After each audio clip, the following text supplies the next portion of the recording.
আলহামদুলিল্লাহ, এয়ারপোর্টের সমস্ত ঝামেলা শেষ করার পরে ভালোভাবে প্লেনে উঠে গেলাম। এখন গন্তব্যে যাওয়ার পালা। হ্যালো গাইস, আসসালামু আলাইকুম। আমি আছি মাইনুর আপনাদের সঙ্গে। আপনাদের সবাইকে স্বাগতম আমার এই স্বপ্নের ইরোবদা ইনফরমেশন চ্যানেলে। তো আশা করি আপনারা সবাই ভালো আছেন, সুস্থ আছেন, আমিও ভালো আছি। তো আজকের আপনাদের মাঝে একটু অন্যরকম ভিডিও নিয়ে চলে আসলাম। সেটি হচ্ছে আমি রোমানিয়া থেকে চলে যাচ্ছি। তো কিভাবে যাব, কোথায় যাব, এই বিষয় নিয়ে বিস্তারিত ভিডিও থাকবে আজকের। এয়ারপোর্টে কোনো ঝামেলা হয় কিনা, সমস্যা হয় কিনা। তো অবশ্যই যারা চ্যানেলে নতুন আছেন চ্যানেলটি সাবস্ক্রাইব করে বেল আইকন অন করে পাশে থাকবেন। আর ইতিমধ্যে যারা সাবস্ক্রাইব করেছেন তাদেরকে অসংখ্য অসংখ্য ধন্যবাদ। তো বেশি দেরি করব না, চলেন আজ মূল কথায় চলে যাই।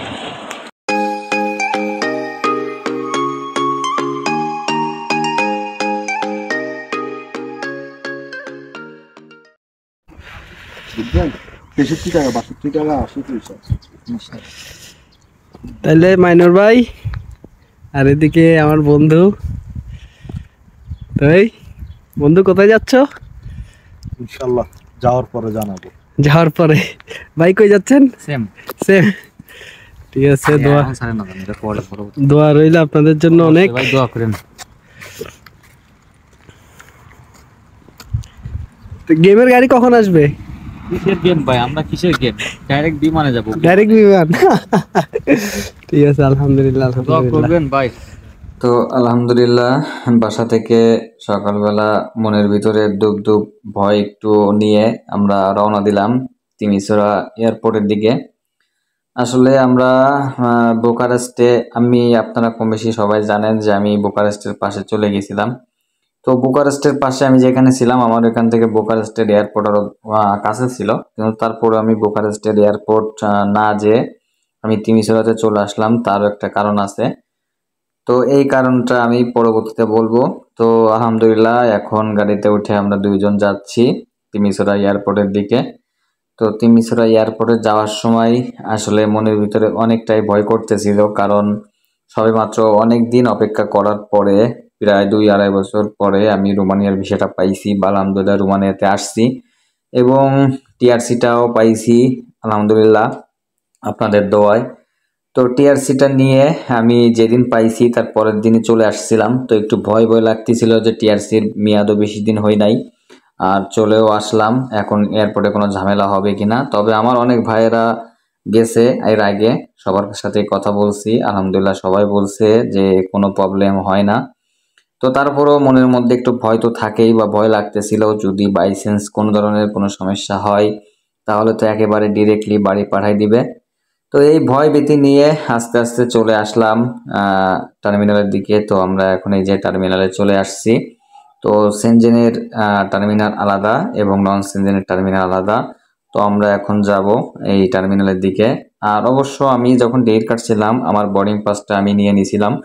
তো এইখানে আমার কোনো বোর্ডিং পাস নেওয়া লাগবে না, আমার মোবাইলে বোর্ডিং পাস আছে। আমি সোজা ঢুকে যাব এবং শুধুমাত্র বোর্ডিং পাসটা স্ক্যান করলেই আমি বেরোয় যেতে পারবো। তো যাই দেখি কি হয় ভিতরে।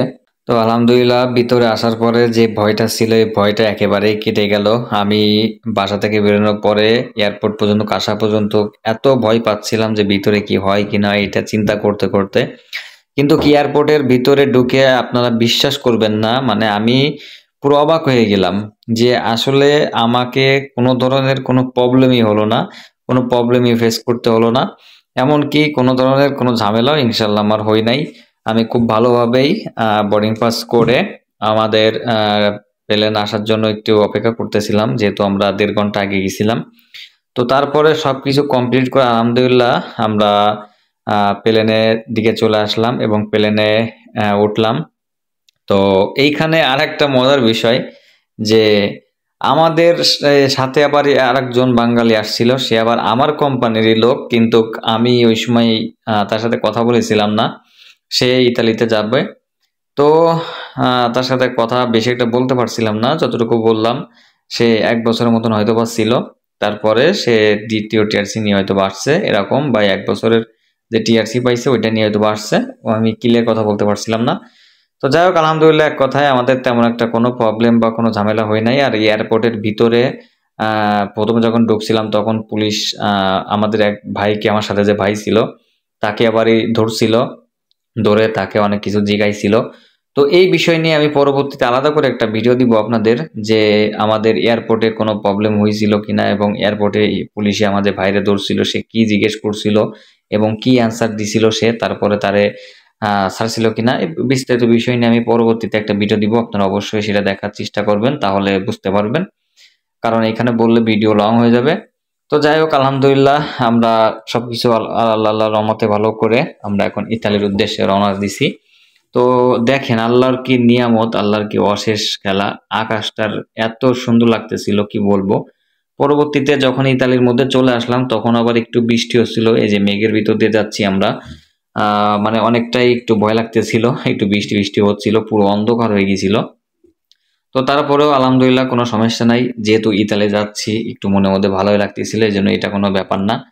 তবে মনের মধ্যে এখন অন্যরকম একটা ফিলিংস এবং একটা অন্যরকম ভালো লাগা চলে আসছিল। তো যাই হোক, অবশেষে আমরা এয়ারপোর্টে এসে পৌঁছালাম। এটা হচ্ছে আপনার বলাঙ্গা এয়ারপোর্ট, ইতালির বলাঙ্গা এয়ারপোর্ট। তো এখানে আসার পরে এই যে বৃষ্টি হয়েছে একটু একটু আপনারা দেখতে পারতেছেন। তো এয়ারপোর্টটা মোটামুটি ভালোই, যে দেখেন বলাঙ্গা এয়ারপোর্ট নামও লেখা আছে। তো এখানে আমাদের প্লেন থেকে নামানোর পরে বাসে অল্প একটু পথ সামনে, সেখানে বাসে করে নিয়ে গেল। তারপরে আমরা দেখতে দেখতে গেলাম, মোটামুটি ভালোই লাগলো, অনেক ভালো লাগলো। তবে আপনারা যারা আসবেন খুব ভালোভাবে চিন্তা ভাবনা করে বুঝে শুনে আসার চেষ্টা করবেন, হুট করে আসবেন না। তো তারপরে মার্কেটের মধ্যে আমরা একটু ঘুরলাম ফিরলাম। তো এই আর কি, তো সবাই আমার জন্য দোয়া করবেন। আলহামদুলিল্লাহ আমি রোমানিয়া ছেড়ে ইতালিতে চলে আসলাম।